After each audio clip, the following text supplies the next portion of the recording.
How's the Detroit Sports Podcast going?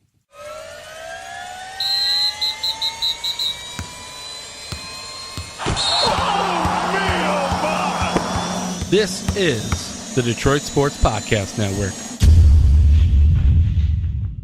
Hey everybody, this is Freddie Cohen of ESPN Radio. When I'm not talking about breaking news or breaking news on ESPN Radio, I'm always a fan and listen to the Detroit Sports Podcast, and so should you.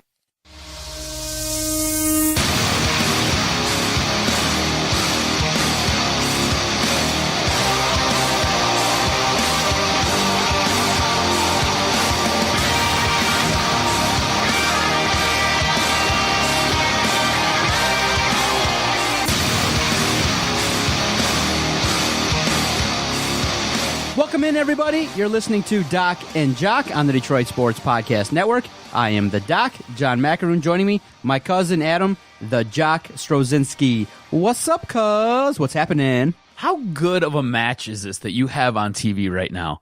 You got the best of Shawn Michaels, the collection of Shawn Michaels on right now. We've got a Shawn Michaels Bret Hart match from Survivor Series, and judging by the Survivor Series sign, I wanted to say it's maybe 1992.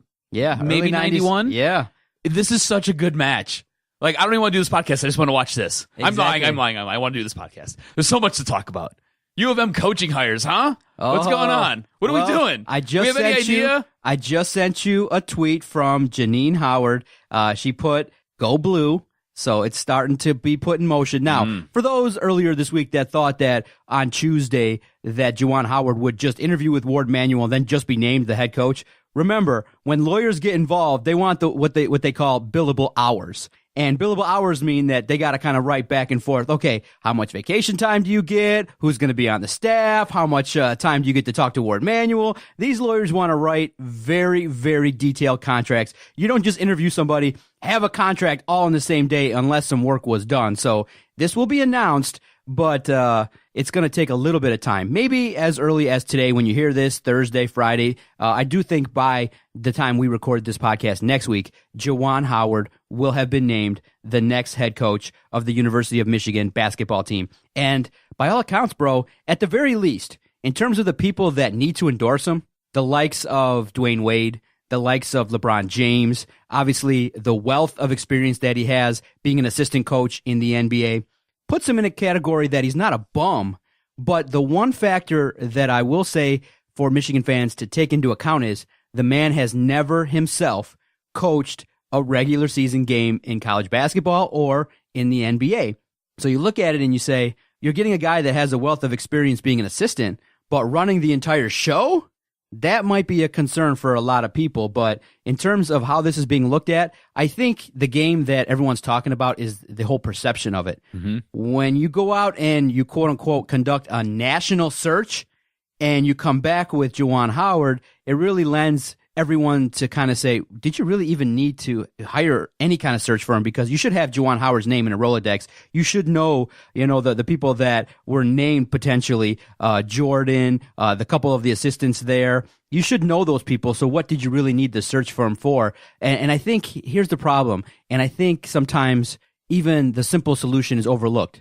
Sometimes you might have to kind of fudge a little bit and sprinkle some names out that are bigger that you maybe wanted to interview that maybe didn't actually come to fruition. Say, hey, you know what? We lobbed an email to Brad Stevens, or somehow or another say, hey, we got in contact with some big name coaches and it just didn't work out. You have to have some acknowledgement of perception. And the perception is right now that Michigan kind of is a job that is secondary in terms of basketball. When you go out and get a guy that's never coached before, especially when John Beilein set the bar so high, what people are saying is, okay, this is like a relay race. Okay, the secondary guy, does well, runs around the track. The third guy can't slow down. The third guy's got to pick up steam and then have a great lead so that the fourth guy can carry it for the victory. And what happens is it feels like right now that Ward Manuel dropped the baton, maybe not taking this forward because year one, year two, you kind of have to expect the program to take a step back. Absolutely. And when you have your number one recruit, you have a 5-star athlete, says, you know what? I'm going to reopen all of my options, and I'm going to decommit from the University of Michigan because John Beilein goes away. Yeah, absolutely. This season's going to be a step back. Michigan fans have to realize that. But going back to your point about what the national search firm found, You brought me Ed Cooley. You brought me Juwan Howard and Luke Jokic. These were the best names. These were the best guys you could find to interview for this job. Now, I get it. John Beilein leaving when he left put Ward Manuel in a bad spot. You know, at this point right now, most of the good coaches or some of the more elite coaches have already been hired, and they already have deals in place. So if you want to go get a guy like a Chris Beard, you got to pay his buyout, and then you've got to at least meet or beat his salary. And he's making almost $5 million a year. John Beilein, for everything great he's done over the course of 12 seasons, was only making like $3.85 million. So you're looking at paying an increase to a head coach who hasn't ever coached at this level, right? And I say that not trying to disparage what Texas Tech is or where Texas Tech plays, but I think we can both agree the Big Ten is a better basketball conference than what Texas Tech plays in. You now have to pay him more than what he was getting at Texas Tech. That becomes really hard to do. So yeah, when it comes down to it, you're now stuck with Juwan Howard or Luke Jokic. I really don't want Jokic. I explained that last week on the podcast. Juwan Howard at this point has started to grow on me. Last week I was like, no, and no. He like you said, zero coaching experience. Has as never a head recruited coach. a college kid. Right. The NBA game is totally different than the college game. That's why you see a lot of college coaches go to the NBA, because it's easier. You're not on 24/7. You don't have to worry about all these rules violations. You don't have to worry about trying to keep all your guys together and keeping their heads level. When you go to the NBA, you just got to make sure your guys aren't being dummies and making curfew and making sure that they're not going to get arrested. That's really all you have to do. And even then, you don't have to do that. You hire a security team that makes sure that guy is in bed on time, not banging the thoughts out there, and you make sure that he's not getting himself in trouble. Now I want to ask you this, because one of the big tenets that people are looking at in terms of Michigan and the work that John Beilein did was the cleanliness of the program. Yeah. Okay. Now, Juwan Howard was part of the Fab Five. By all accounts, John Beilein is more clean than Tom Izzo. Exactly. That says a lot. And so going forward, that is an important kind of aspect of the job that Ward Manuel wants to continue. But obviously, Ward Manuel has to be sold on the fact that, hey, Juwan Howard is going to come in and maintain this cleanliness, right? But in order to get these five-star guys, you know, obviously everyone says, hey, where are the recruiting hotbeds? Well, one of them is Chicago. And everyone says, hey, if you're going to go into Chicago, you better come with some dollar bills, yo. So you got to go there and you got to kind of do some things. Are you concerned at all? Because obviously he knows Chris Webber, he knows Jalen Rose, he knows some of the things that happened with the Fab Five. Do you think that, hey, Juwan Howard has to maintain a clean program and that he has to give those assurances? Or do you say to yourself, look, if it comes out in 10 years that, hey, he did some things in Chicago, did some things in Detroit with the PSLs and did some stuff like that, hey, if he comes out that he maybe did some things and played the game that is what we call the current version of college basketball, are you okay with it? Because of the fact that, hey, does he have to come to Ward Manuel and say, look, Ward, I'm going to be clean, no problem? Because if you say that, I don't feel like you get the big name guys. I feel like then you really got to rely on your coaching skills in order to do some things. And I just feel like the temptation is so great to do it. And there's probably so many ways now you can do it without getting caught that, you know, I don't want to advocate that he does cheat, but I don't see other avenues to get five-star big-name guys away from Duke, Kentucky, North Carolina without doing it, because they are doing it. If everyone else is doing it and you are, you know, you're a recruiter and you realize, wow, he's got 6 offers of some money on the table to go to a school, and I can't even come to the table with anything, he's never going to come here, and we're never going to establish a program that's going to be a consistent winner. So it's just a weird way of asking it, but do you think Juwan Howard can be clean, is willing to be clean? Because it's just going into it, you just kind of have to assume if he's going to be clean, you're just going to get probably a guy that gets your team into the tournament without the ability maybe even to ever get to one, you know, Final Four or national championship game. I don't know how you can say that after John Beilein just did it. He never won it. You're right, he never It's won great. it, but he's gotten you to Final Fours, he's gotten you to the actual championship game. You're right, he's never won it. But if you look at the recruit that he has continued to bring in, and I know he's not there anymore, but look at the way the recruiting has gone. He has gone from essentially getting 3-star guys to getting 4-star guys to now bringing in the highest of the high with the 5-star guys. And he's gone overseas and grabbed kids that come in and work and play his style. And that's the one thing John Beilein has done or did do, was he went and it wasn't so much about what you were rated on whatever rating site that you're looking at. It was, which guy fits my system? Which guy can I do something with? Which guy can I get more out of? If Juwan Howard is as good of a coach as everybody says he is, and everybody has said that he is a great coach and he's a high character guy, and as soon as the information is announced, there will be a blog up on WDFN that I wrote about Juwan Howard, and you go back to guys like Steve Nash, Michael Jordan, Doug Collins, all these guys have basically praised him for not just his athletic ability, but for his character and his ability to do things that better the team. So I don't think that's going to be an issue. I don't think he has to go out there and pay guys. I get what you're saying, and I totally understand. Right at this point, I don't believe Duke is 100% clean. North Carolina isn't 100% clean. Villanova might be, but I don't really know. You sure as hell know Louisville wasn't. Arizona isn't. I mean, we're just going through naming off schools right now. All those schools are crooked, and all those schools have played for championships or have played in huge games. So all of that being said, I don't think he necessarily has to do it, but I want a winner. I want you to win the damn title. I'm tired of being the bridesmaid and never being the bride. Where's my white dress? I want my white dress. I want my day. I don't think you have to be dirty to necessarily do it. Here's the thing. I think he's a name, which helps. He's played in the NBA. That helps. He's coached in the NBA. He's coached LeBron James in the NBA. All right. He's coached Dwayne Wade. He's coached Chris Bosh. He has basically learned underneath the tutelage of Eric Spoelstra. And whatever you want to say about Eric Spoelstra, he's a very good head coach. I don't care. He's a very good head coach. All right. He has learned all these things. The issue becomes recruiting. Can he go out there and can he recruit? And I think he'll be able to do it. Everywhere that Juwan Howard has gone, he has succeeded.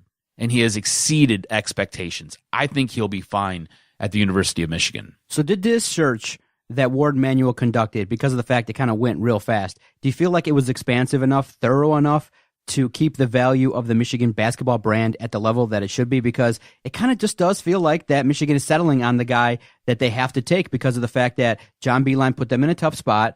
You can't go out there and get the biggest of the big names, but many people are clamoring in to say, look, if this is Michigan and your brand is what you say it is, and you're a top program and you have the ability to pay whatever you want, why not just go make a flat-out offer to the best guy and say, hey, look, Chris Beard, you're out there, you just got to the Final Four, you defeated us and Michigan State, you were within a couple shots, a couple quick execution plays away from winning the national title, you built a solid defense, let's just go out there and drop a Brinks truck off full of cash and bring you here. Because it just seems like the perception, again, we go back to that.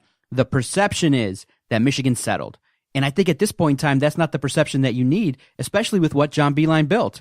He did not build a program that's settling. You deserve the top of the line coach. Michigan right now is, perceived and could be a top 5 college basketball program with what you have. Now, the tough part is that you just lost a bunch of players that could have been productive. It is kind of a on-the-spot rebuild, so that might not be appealing to a lot of guys, and a lot of guys just might be slamming the door in your face. So that's why not only does John Beilein get some blame, but maybe there were some insights that Poole had and Brzdeikis had that kind of led them to just bounce that quickly. But I think at the same time...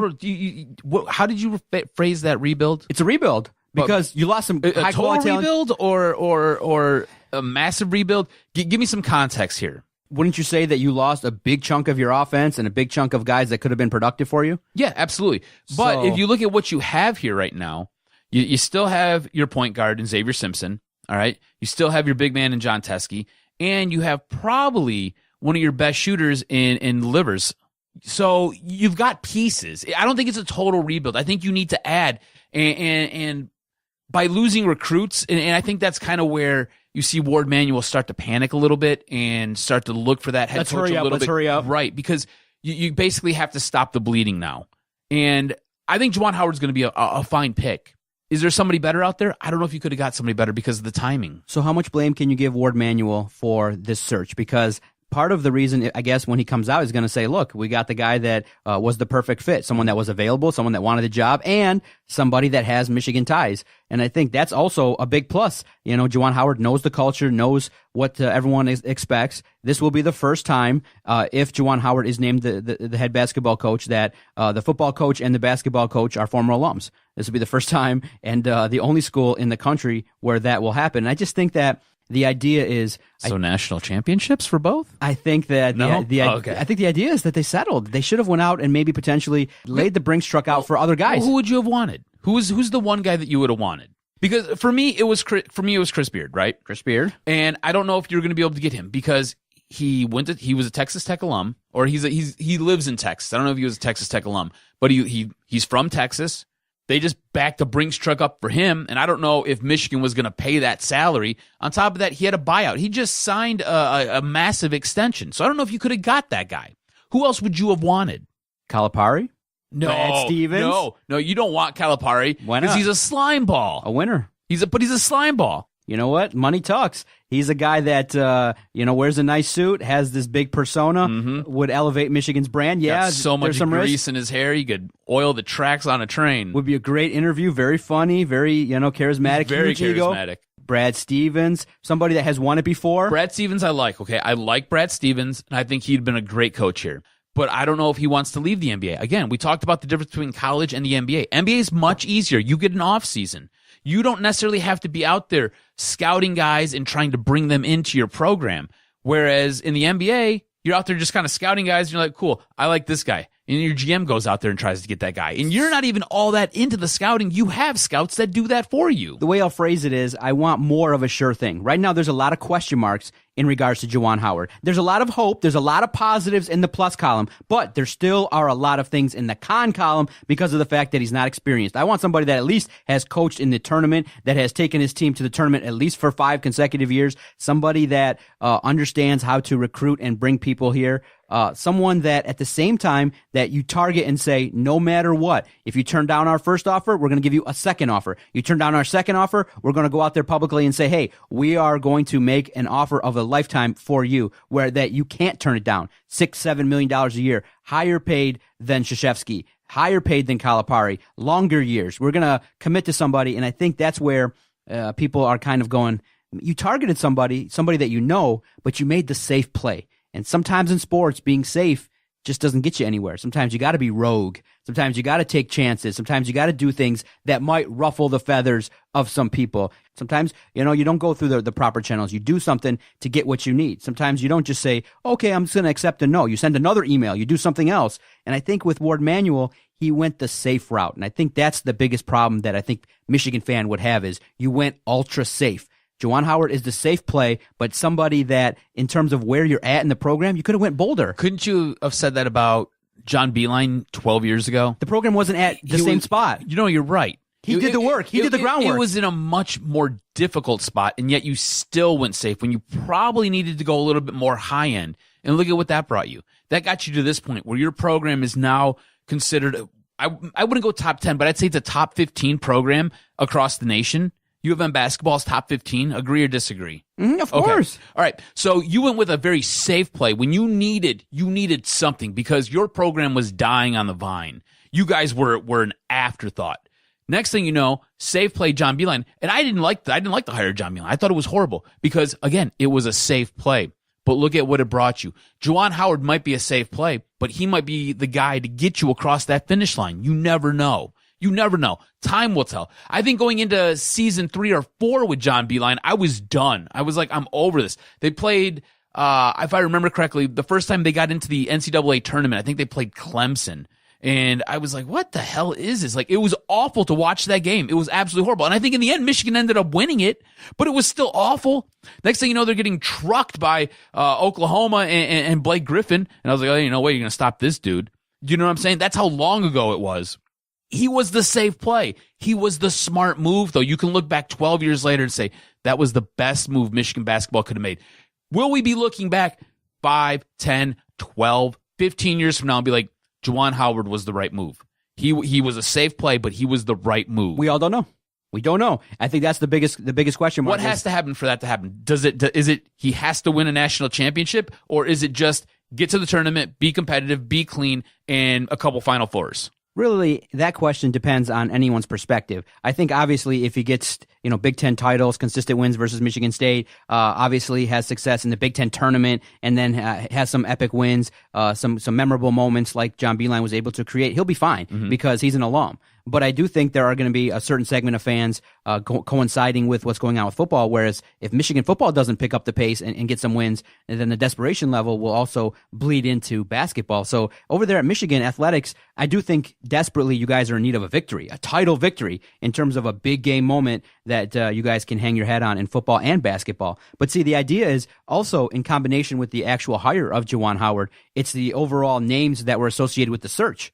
I mean, you got a guy like Ed Cooley, who nobody that really pays attention to basketball even cares about, and he's using you. Did he leverage? Yeah, he leveraged the Michigan job to get himself an extension. No doubt about it, he leveraged it, and that was smart on his part. And for those that were messaging me on Twitter at Detroit Podcast and saying, "What do you mean? That's not the assumption you should make." Of course, it's what I make. It was reported that when it happened, I was like, he totally leveraged Michigan to get himself an extension. I didn't understand. He was never coming here. I didn't understand that pushback because it's quite obvious. He talked to Ward Manuel, and then within 24 to 48 hours, he's got a new deal. That means he went back to his job there at Providence and said, "Hey, I could potentially be in line for, I talked to Michigan." Boom, they offered him a deal. Yep. That's what's called leverage or perceived leverage, saying, "Hey, I at least went on the interview. You didn't even need an offer. It doesn't matter if he was offered the job or not." See, that's all perception, but Ed Cooley definitely used the Michigan job. But to move on from Ed Cooley, the idea is, in totality, the names that were associated publicly with the search that Michigan had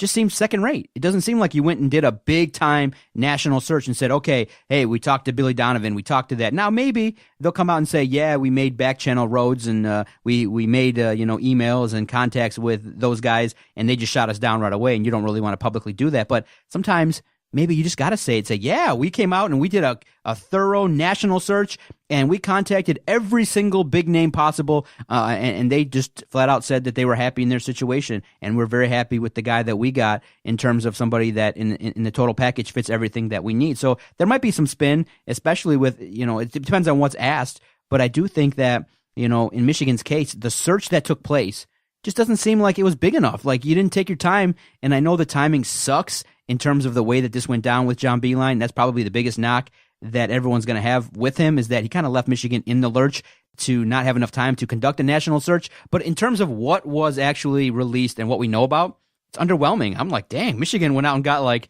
just threw out and said, hey, let's throw out a call to action on Indeed and let's see whoever throws the resume at us. This is a really divisive hire if it is Juwan Howard. If you go to Twitter right now and you look, it just, people are split. You have some people who are like, I'm not sure if he's going to win like Beilein, but he's got the character to do it and he's going to be a great hire. Then you got other people like, this was the easy hire. Michigan's supposed to be this great program and they just kind of are supposed to be able to cast a net and bring in a good coach, and they settle for Juwan Howard. This is a very divisive hire right now. U of M basketball might be fractured. You remember when Rich Rod was hired? Oh, that was a very divisive hire. I don't think Juwan Howard is going to fracture the U of M Michigan basketball community like Rich Rod did to the football community. But this seems very tenuous for the Michigan fan base. And winning solves all. So if he comes in and they get off to a decent start, it's going to be okay. If he comes in and they get off to a very rocky start, this could turn ugly very, very quickly. If you go on our Twitter page at Detroit Podcast, one of the ways I like to build engagement is to use the tagline, finish this sentence. Just go find that tweet where it says, finish this sentence if Michigan hires Juwan Howard. There's the gamut of emotions that people are expressing, from those that say that are Michigan fans that are laughing hysterically to others that say, okay, I'll continue about my day, no big deal. But it ranged from totally acceptable to totally unacceptable and vitriolic too, saying that I'm not going to watch anymore, that this is totally unacceptable. So it's a good brand, a good scope of what people are thinking. But all in all, I think it's a safe play. I think year one, you got to taper expectations. You got to see what Juwan Howard is going to build, because it has to be a little bit different than John Beilein. John Beilein was running gun and was jacking up a bunch of threes. I do think that Juwan Howard's system might be a little bit more of a hybrid in terms of also adding some defense and elevating the defensive stance too. Because if you lose some offensive prowess, what's the safest way to do is emphasize defense. And the thing too is, when he was playing college basketball, he was a stalwart on defense. He was a great defensive player, and he was a versatile player. It was one of the best things about his game was his ability to basically become a chameleon and do it all, do everything. His defensive acumen was so damn good. So yeah, I'm in lockstep with you. I think it will be a little bit run and gun. I think he's going to lean heavily on his defense. He has to. You don't have the talent base to not do that. So I think you're spot on with what you're saying. All right, cuz, if Juwan Howard is actually named the Michigan basketball coach, do you bring back the Fab Five swag? Do you try and go out there and find 5 freshmen to handle business and do the thing? Do you bring back the swagger? Do you bring back freshmen? Yeah, do you bring back the shorts? Do you bring back the attire, the black socks and the shorts? Do you bring back the Fab Five era if Juwan Howard's the man at Michigan? I mean, I think that'd be a cool callback, but I don't think that's going to happen. At least not this first season under Juwan Howard. Maybe season 2, I could possibly see that happening, but these 5 freshmen have to be elite. And here's the thing. It's a totally different era of basketball right now. It's all one and dones, right? So there's no way you're going to go out and grab 5 freshmen, play at Michigan, and they're going to stick around and win anything. They're going to come in, use the program, and then they're going to bail. It's all one and dones. Look at what happens with Calipari. Look what happens with Coach K. Coach K is now the guy on the one and done train. It was all Calipari for the longest time. I don't think you bring back the Fab Five era. I just don't think you do it. I wouldn't mind the black shoes and the long shorts. I really wouldn't mind that, but I don't think you do it. All of a sudden, you see Isaiah Livers with the fur coat and the hip hop swag. That'd be sweet. Dude, there was something about that Fab Five team that was disgustingly awesome. If you were a Michigan fan as a kid growing up, like I was, you loved the Fab Five. You loved everything about it. I mean, it was cool to have black sneakers and white socks. It was nuts. And you wore your shorts past your knees. I mean, it was hard to run up and down the court because everything was a little bit too big. But dude, I'll be honest. Fab Five era's back, baby. I will be honest with you. That basketball team influenced a huge chunk of my life and a huge chunk of my style during that part of my life. It wasn't until I think I graduated high school and I think maybe I bebopped around freshman, sophomore year of college. Mind you, I went to college for like 9 years because I'm a dummy. At about that time, I kind of figured out my own style and what I was doing with my life and changed everything up. But basically from the time I was like 5 all the way to the point where I was like 19, 20, 15 years of my life was impacted by a basketball team. That was white hot for 2 years. And then had a slow burn, and then it totally fizzled and blew up in Michigan's face. All right, time for our first timeout. We'll come back. By the way, I'm watching Twitter looking for Juwan Howard news, and I've got nothing yet. It's going to happen. You know what's going to happen, right? I've got everything queued up. I've got my blog ready to go out. I've got this nice article I wrote with a bunch of quotes from a bunch of different guys in the league. And I'm going to be driving to work. The news is going to break. Of course. And I'm not going to be able to send it out. Delayed as always, right? That's how it always goes. Always. But Juwan Howard will be named, and I think we'll have time to process what he says and how people perceive it, next week. All right? All right, brother. Time for our first break. We'll come back. We got to talk about the Detroit Lions. Oh, my goodness. OTA started. Stafford talked. Jelani Tavai talked. He's not willing to listen to the opinion of GOATs. We'll talk all about it, baby. OTA started. Some names are missing. A couple guys that are quote-unquote leaders are not taking part in voluntary workouts. We'll talk about that right after this. All right, Doc and Jock here for the Motor City Pawn Brokers. The Motor City Pawn Brokers are the one-stop pawn shop when you're in need of short-term cash or are looking for quality, brand-name new, and pre-owned merchandise with locations in Detroit, Ferndale, Roseville, and Warren. Their mission is to deliver exceptional value. For all information regarding the Motor City Pawn Brokers, go online and check out all the special deals at MotorCityPawnBrokers.com. That's MotorCityPawnBrokers.com, a great sponsor of the network. Well, cuz, the news regarding Juwan Howard is likely to break anytime. Well, us here at the network, all the hosts, friends of the podcast, we're going to head over to Detroit Sports' newest headquarters, Flick. What is Flick, you ask? It's the newest spot where you can chat online. Think of it as one big, large group chat. and we go on there and we talk about the things that we said on the podcast. We engage with the audience regarding the news that broke. When the news broke that Ed Cooley was potentially a candidate, went on there, created a topic, and people discussed, well, did he actually use Michigan? Was that the right guy to go after? We continue the discussion always at Flick, and it's easy to join. All you got to do is find the invite link on our Twitter page at Detroit Podcast. Click on it, and then you can be part of Detroit Sports' newest headquarters. Right now, it's invite only. So the only way that you can join is to find that link, click on it. Within 3 minutes, you can join, download the application. Just like that, you can be part of Detroit Sports' newest headquarters. You can chat with all the hosts. If you're starting up a podcast and you want to build up an audience, you can release your podcast via Flick as well. It's so easy. Even Adam goes on it to complain and rant and rave when he's doing his work behind the scenes. I do, all the time. So be a part of Flick, Detroit Sports' newest application. Find it online.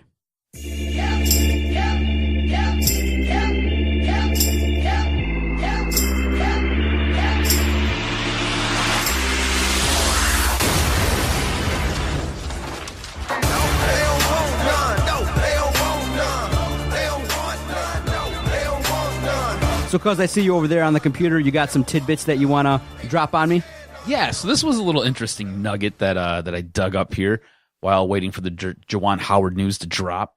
On this day in 1986, Patrick Waugh, who was one of my favorite goaltenders of all time, even the whole Colorado Avalanche thing, all of it involved, he's still one of my favorite of all time. When I was a kid, I had a Montreal jersey, and I used to pretend to be Patty Waugh when I was a kid. Wasn't he that bum goaltender that Detroit dropped 11 goals on and ran him out of Montreal? That was one of the best hockey moments ever. I watched that game, and it was like goal after goal. And nuts. And some of the, I mean, literally, the Montreal defense hung him out to dry. Literally, His coach hung him out to dry. Yeah, He was pissed. the wings basically were shooting into an empty net, dropped a lot of goals. All of a sudden, he comes off the ice, looks at the GM, and just says, I played my last game. He's gone. Trade me. It was awesome. I loved the rivalry with the Wings and Patrick Waugh, eventually then going to Colorado. Oh, he was one of those guys that just, he had that swag added too. like more gasoline to the fire. I wish he was the Red Wing too, though. He was such a badass goalie. You wish that you would have had a guy like that. But we got lucky. We had one of those badass mental goalies in Dominic Hasek, man. That was a good time. Yeah. He was a mental case. He was, but a good mental case because he could perform. He was weird. Like He's a weird guy. his whole pregame Stuff, yeah. ritual was absolutely insane. All right, anyways, back to this little tidbit. Patrick Waugh recorded his first of 23 career playoff shutouts. Only one goaltender has more. That's Martin Brodeur. How many more does Marty Brodeur have than Patty Waugh? How many more shutouts does Martin Brodeur have? In the playoffs. 10? 10 more. So Patrick Waugh has 23. You're saying Martin Brodeur has 33. Yep. Wrong. 1. The answer is 1. Oh, one more. Martin Brodeur has 24 career shutouts to Patrick Waugh's 23. Nice. On this day, May 22nd, 1986, Patrick Waugh recorded his first. Real quick, who's the odds-on favorite to win the Cup? Is it the Bruins or is it the It's St. Louis all Blues? day. Bruins all day long. Bruins there's just too much firepower, really and truly. I am fascinated by the St. Louis Blues, though. I think the St. Louis Blues have a really, really interesting team. I think it's all going to be about matchups. And this could be one of those series that goes to 7 games. It really could. But I think in the end, just too much firepower for Boston. I wonder if the delay, because Boston wrapped up their series really quick, I wonder if this time off is going to kind of slow some of their momentum and kind of hurt them when they first get back out on the ice and play game 1. It's going to be interesting to see, though. It's going to be real interesting to see. I'm going Boston, though. I think Boston all day. I think Boston in 6, maybe 7. Do you know what some of the craziest news I was reading online? And obviously, we all know that Doc is surveying the landscape, reading stuff online regarding the Detroit Lions, Pistons, Wings, and stuff like that. There was a little, now it wasn't that vocal, but there was a little clamoring for Ndamukong Suh to come back, for the Detroit Lions to actually go out there and re-sign Ndamukong Suh. And I was like, really? Why? The guy obviously didn't want to be here. The first chance he had to bolt, he was out. And he made it clear. He wanted to view himself as a businessman. He wanted to go to Miami and take the big fat contract. He wasn't a team guy. He wasn't a guy that wanted to be here. He was a guy that didn't like talking to the media. He really didn't endear himself to the Metro Detroit area. I mean, it was obvious. All the signs that you could give, he was just like, I want to leave. I want to leave. And then to clamor for him, I found it interesting that Tampa Bay gave him a contract. And it's interesting in that he just played in the Super Bowl. I think he only got another 1-year deal. He might be a guy now that's going to start to bounce around. And we're going to talk about the guy that he replaced in just a few minutes here. But in terms of the offseason, And just to piggyback off of that idea, I don't think that the Lions were ever going to sign Ndamukong Suh. They're not going to bring back Ebron. They have a culture now that they want.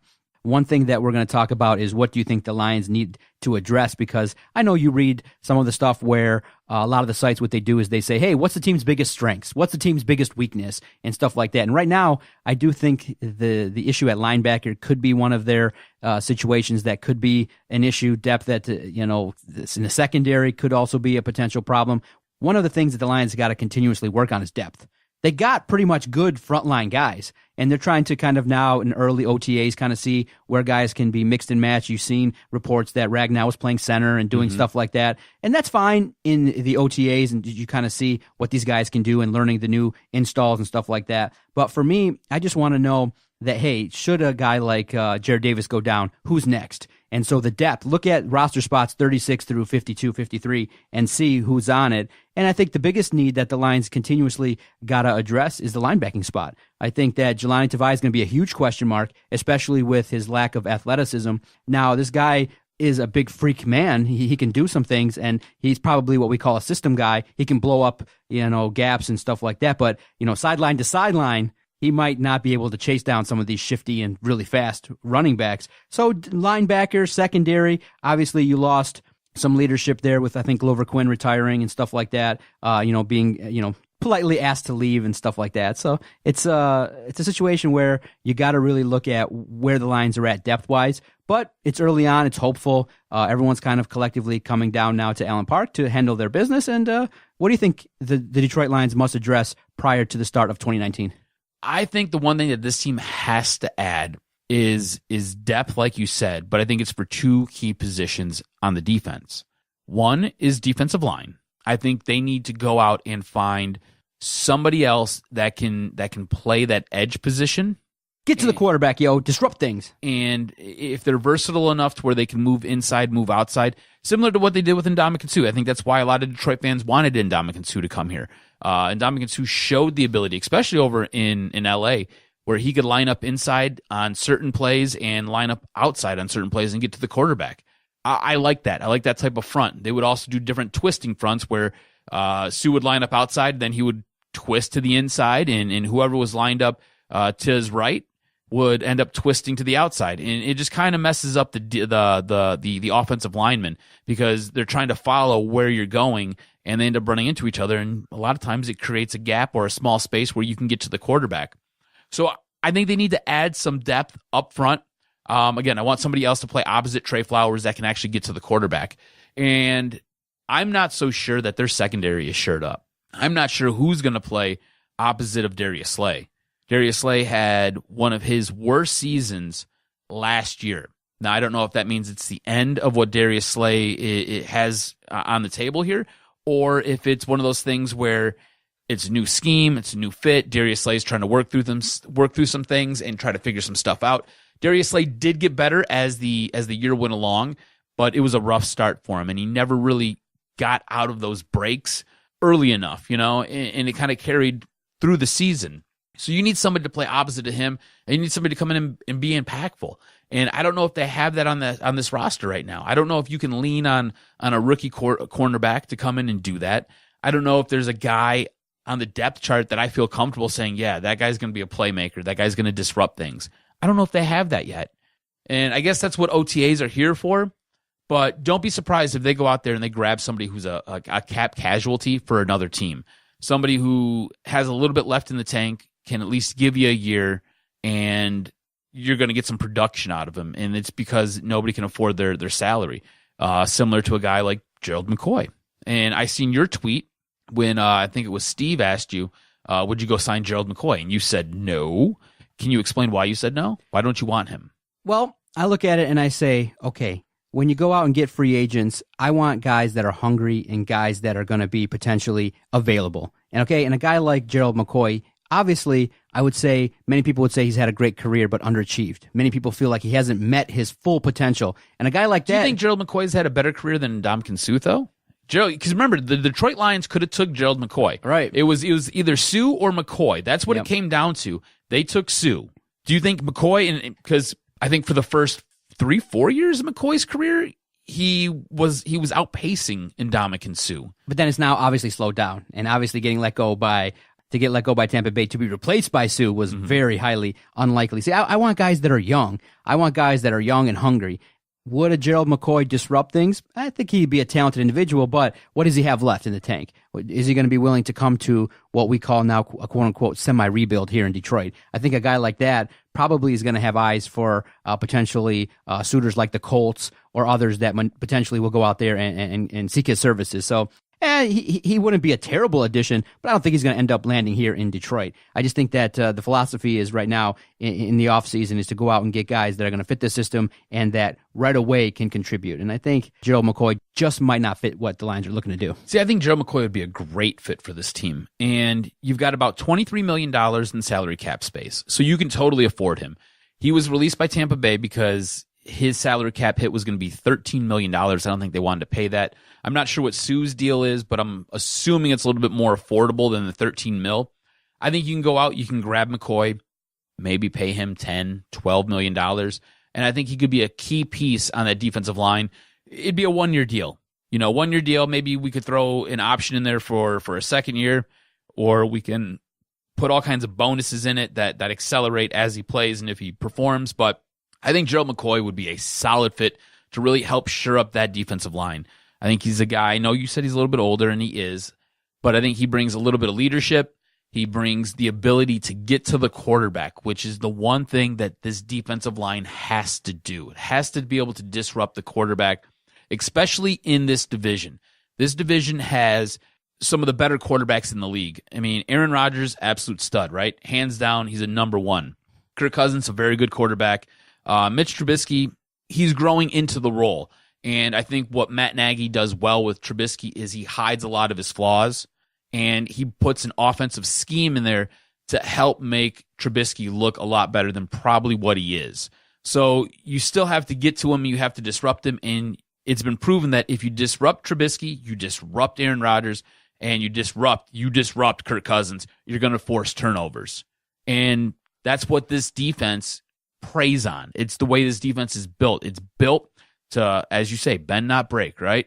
Bend not break. We're going to give you 4 yards, but you know what? We're going to put pressure on you. We're going to get you nervous. We're going to get you happy feet, and next thing you know, we're going to pick that ball off and take it to the house. That's how this defense works. That's what this defense is. I think Gerald McCoy slots into that defensive line, and I think he causes enough of a ruckus with Trey Flowers playing opposite of him to where they can get more turnovers and put this team in a chance to win games. And the offense is going to be totally different. It's going to be 2 tight end sets. You're going to have a lot of running back. You're going to get a little bit Matt Stafford, and you still really don't know who your slot wide receivers are. I mean, you've got Danny Amendola, but after that, it's just some guys, I want to say this prior to finishing this podcast. I think the biggest adjustment that the Detroit Lions can make and what they can do to be better is to have Matt Patricia evolve as a coach. I think his first year was a little bit rocky in terms of one of the biggest weaknesses that you can say is he probably had the hardest time getting guys to buy in. I think that there were guys openly looking at what he was doing, the manner in which he was conducting himself, asking his players to do one thing, but at the same time not showing up to meetings on time and acting in a way that was opposite of what he was preaching. And I think that Matt Patricia, if he can just become a 10% better coach in terms of communicating what he's looking for from these guys, get these guys to buy in, the talent seems to be there. The talent seems to be in place in terms of on paper. It seems like Matt Patricia, if he can just coach a little bit better, reach these guys, get everybody to buy in, and really believe that, hey, even though the whole world thinks we're going to suck, the first 6 games everybody's looking at and is really highlighting and is really worried, if Matt Patricia can just become that guy that he was in New England and to establish these defenses. Remember, there were some efforts that we saw that were really outstanding versus the Rams. We all thought, and we came on this podcast and said, oh boy, it's going to be a track meet. No, he was able to put together schemes that slowed down the Rams, and the Super Bowl champs used his scheme to help slow down the Rams. And you realize, wow, they beat New England. They were in the game versus the Rams. I think that Matt Patricia, if he can just become a little bit better coach, might be the biggest thing that can help the Detroit Lions in 2019. No, absolutely. And I you know what? By all accounts, right? By all accounts, by guys who are there covering the Detroit Lions, it seems as though Matt Patricia is much more comfortable in his own skin this time around as compared to last year. And I think Matt Patricia learned a lot. Last year was a really tumultuous year for him. You had him showing up late to meetings. You had him getting into it with the media during press conferences and addressing the way that they sit.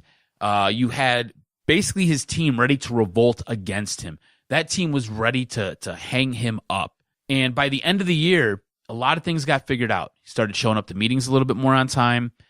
He cleaned up the way he looked, his presentation, and apparently that was a directive sent down by Martha and everybody up at the top, like, hey, you can't be looking like that. You got to turn your hat around, shave your beard, clean yourself up. You represent this organization, and you represent this company. So get it together, bro. And he's done all that. And I think now he is in a place where he's not questioning what he's doing or who he is or who he has to be. Remember, it's a lot of pressure coming from New England, right? There's expectations. Everybody thinks that you have to live up to this because Bill Belichick has done this and that. And remember, the whole thing about this guy, he's a rocket scientist. He's a intelligent guy. He basically takes crumbs and somehow he'll turn it into a loaf of bread. That's what he does. Last year was a struggle for him, and I think it's because he felt that pressure. I think this year, a little bit of the pressure's off, which blows my mind because you went 6-10. Your buddy, your general manager said 9-7 is not good enough, yet you went 6-10. But I think he feels more at ease with himself. I think there's the outside pressure of him having to perform, but I think he's more at ease with himself and what he's doing with this organization. One last concern that I have, obviously, you can't talk about the Lions without talking about Stafford. Obviously. Okay? You're installing a new offense, and it's already come out, and he's been asked, okay, what's it like? He's like, it's totally different. And you're like, okay. Now, do you say to yourself, it should be an easier version of an offense when it's just kind of like probably a lot of checkdowns, a lot of mid-range passes and stuff like that? There probably isn't going to be a lot of complicating checkdowns and stuff like that. It shouldn't be too expansively challenging for a guy like Matthew Stafford. Or do you turn around and say, even if it is a change in offense, anybody naturally, it might take a couple games, a couple weeks to get it all locked down, maybe even entire preseason. Do you say to yourself, okay, I'm not that worried about Stafford and the new offense because it should be pretty easy, turn around and hand the ball to carry on and throw the ball to TJ Hawkinson 5 yards out? Or do you say, you know what, in terms of the intricacies, we might not see this offense start revving and look as smooth as we would want, maybe until weeks 5, 6, 7, especially with how important the start is. That's the tough part, is that sometimes with the Lions is they have the puzzle, but sometimes they start moving in certain pieces and then the others don't fit at the right time. And then you go, man, you're installing a new offense right away now where you got this schedule that's super tough and you brought in this new OC where maybe some continuity might have helped. But at the same time, that offense that was out there last year just wasn't good enough at all. But at the same time, you realize, okay, this offense, as we sit and talk right now, doesn't seem that explosive, doesn't seem that sexy. I think I put the over-under at 4 total plays over 50 yards in 2019, and people were laughing and dying. I just think it's going to be a check down, ball control, super stripped down offense where you go, is that even Stafford out there? We could even have Tom Savage do this kind of nonsense. I do believe you're going to hear calls at your station, you're going to take, and you're going to hear people go, Tom Savage could do this nonsense with that offense that they're running. I think you're paying $27 million for a guy that's going to run a check down offense at this point in time. Yeah. I think it is going to be a totally different offense. I think it's going to be a little bit simple to start. I think they really start to add layers to this playbook as the season rolls along. I think by week 6, this team actually they have their bye week. What, week 5? Is that correct? I think after their bye week, I think that's when this offense gets rolling. I'm looking when their bye week is right now, but yeah, I think it's going to be slow to start. I think it's going to be a little bit. I think it's going to seem a little bit disjointed right out the gate, but all of that being said, I think it's going to put Matt Stafford in a better spot, and I think it's going to be a heavy ball control offense, which, like it or not, that's what this is going to be. It's what this team is going to be. It's how it's being built. I mean, any concerns about it? Any nervousness? Or are you saying, you know what, he's a pro, he should pick this up? He should pick it up. I mean, It shouldn't be all that damn hard for him. Yeah, week 5 is when their bye week is. So I think after week 5, everything kind of gets rolling as they head into Green Bay, which works out perfect for them, right? Division rival, your offense gets clicking. You head to Green Bay. You've beaten Green Bay now. Last time I think they lost to Green Bay was on the mysterious face mask penalty on that Sunday night game. But look, man, this is not going to be the offense that you want to see Stafford run. Not for $27 million. But that's okay. It's all about getting W's, right? And if you take out some of his volatility, because he has the ability to win you games and he has the ability to lose you games. It's the whole Brett Favre syndrome. You take some of that volatility out of his game, I think overall it makes this team a much more successful team. On top of that, they've added some tight ends who can actually catch the ball. All right? Whatever you think about the TJ Hawkinson pick, whether you like it, you love it, you hate it, you despise it, he's going to be your best tight end. He's going to be out there and he's going to play. Stafford's going to put him in positions to make catches and score touchdowns. On top of that, Hawkinson's going to be able to seal off that edge if he is playing on the line, so Kerryon Johnson can get around and get to the end zone.